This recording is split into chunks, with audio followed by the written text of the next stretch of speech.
welcome to the United States Capitol and the People's House. The tradition of bestowing Congressional Gold Medals draws its foundations to the American Revolution. It is the highest civilian award that is given in the United States. Today, pursuant to H.R. 5621, we will present the Congressional Gold Medal in honor of Lawrence Eugene Larry Doby in recognition of his achievements and contributions to the American Major League Athletics, civil rights, and the armed forces during World War II. This is a story about honoring a baseball trailblazer who became the first black player in the American League in 1947, just 11 weeks after Jackie Robinson's debut. But it's also a story about a moment in time, a moment of friendship and unity, captured in an image that continues to resonate 75 years later. When I think about your father's baseball story, what I always found most striking, your father literally overnight, he hears that his contract's been purchased by Cleveland. He's on an overnight train from Newark to Chicago. One day he's playing in the first game of doubleheader for the Newark Eagles. The next day he's on the field for the Cleveland Indians in Chicago.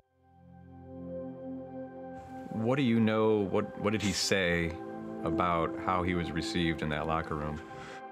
The good thing for me is he didn't tell me who didn't shake his hand. He didn't tell me who turned his back. The most upsetting thing for him was when he went on the field to have a catch, nobody would play catch with him. He said it was probably only a few minutes, but it seemed like an hour. He didn't know what to do. And luckily, Joe Gordon, said, "Hey, Rook, you gonna play catch with me or what?" Because of, Gordon and Hegan and Lemon and Gromek, he was able to have that transition from Negro Leagues to the big leagues be a little bit smoother. Almost 82,000 fans gathered for game number 4. It's the biggest crowd in World Series history. Game 4 of the 1948 World Series. Steve Gromek is a surprise starter for the Indians, pitches the game of his life. Rickard watches a sharp-breaking curve go by for a called third strike as Indian hurler Gromek really bears down. Your father becomes the first black player to hit a home run in the World Series. Indian Doby rockets Sain's high, fast pitch for a trip to Mars. A lethal wallop more than 400 feet into the right field crowd. In the aftermath, in the locker room, they hug, they smile, a photo is taken, photo goes everywhere. That is the first time that I can recall a black and a white embrace each other in that fashion that went all over the world. That picture to me just showed the feelings that you have, and you don't think about it in terms of color. It's a feeling you have for a person. It's two people sharing the same emotions who don't care what color their skin is. It's been around my house ever since I can remember. It's something that always brought a smile to his face when he saw it. That to me is the most significant thing that I can think about in terms of happiness that I had in baseball. When you got word that he would be receiving the Congressional Gold Medal, how early in the process of designing it did you decide that that picture would be featured? It's everything that we should be.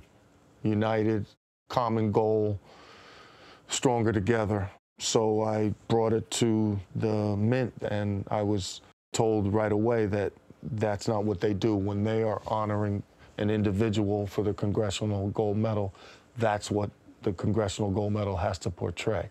So it sounds like, in so many words, you had to strong-arm the U.S. Mint into allowing this image to be on the medal. I guess I dug my heels in a little bit, and I knew that without people like Steve Gromek, my father couldn't have done what he did.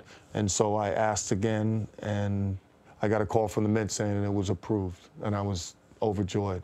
Then I had to talk to the Gromeks to make sure it was okay with them to use the image of, their dad. Are you kidding? What an honor. Of course you got our permission. Send me the papers, we'll sign them. Carl Gromek was in his office looking at the picture, and basically said his father had that in his office until he passed away his whole life. And it said to me that it meant the same thing to two people.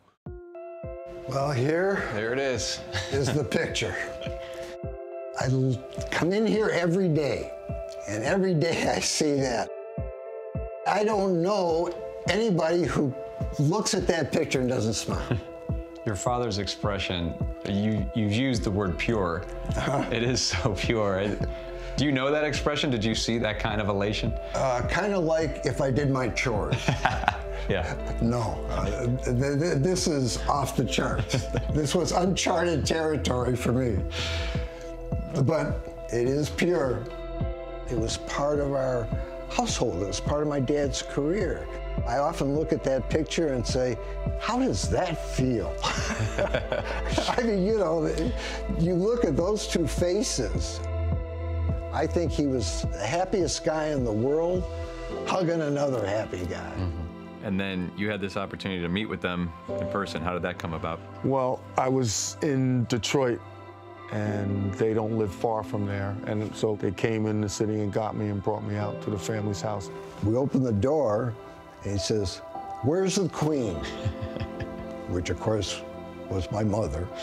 Well, after that, I mean, Larry could do no wrong. They made a home-cooked meal for me, which was nice. She baked a cake, which unfortunately is the last year the Indians won, but the cake was good. Still tasted good. And then Greg and Carl decided they wanted to reenact the photo. What's happening at the Capitol is your father's day, on what would have been his 100th birthday, no less. Yeah. But you are sharing it with the Gromek family, and they are making it a point to be there. Yeah. Mr. Gromek's widow is making it a point to be there. What does that mean to you? It means a lot. I am thrilled that Mrs. Jeanette Gromek is going to make the trip, because, you know, without Steve Gromek, that picture's not possible. And without Steve Gromek and that picture, some of my father's dark days are even darker. Everybody wants to talk about how different we are and what separates us. But I think if people would realize how many more things that we have in common which unite us, I would like to think it would make a better world. For his incomparable contributions to sport and society, the United States Mint has struck a specific gold medal in honor of Lawrence Eugene Larry Doby. And on behalf of the United States Congress and the American people, it is my great honor and privilege to now deliver this medal to Larry's family.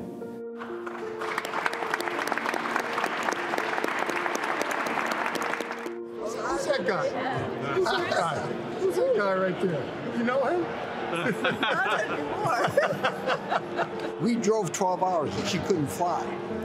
So we made a big trip, but she wasn't going to miss this. That's my dad, that's your guy. A lot of people contributing to his success and to this medal getting made. Well, that's your great-grandfather, right? Yes. That's him. That's it. Happy. It wouldn't have been possible, you know, without her husband and my dad. The fact that they didn't care what color their skin was. It's a highlight of my, Well, hey, listen, that was one of the best moments of my father's life. It's a wonderful feeling, and I couldn't be prouder. Thank you. You take care. Times have changed. Yeah, definitely, right? For the best. For the best, yes.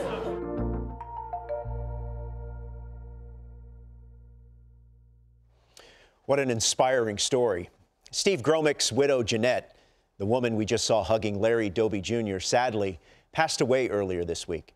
How poignant, however, that she lived long enough to see that medal ceremony. Jeanette Gromek was 99 years old.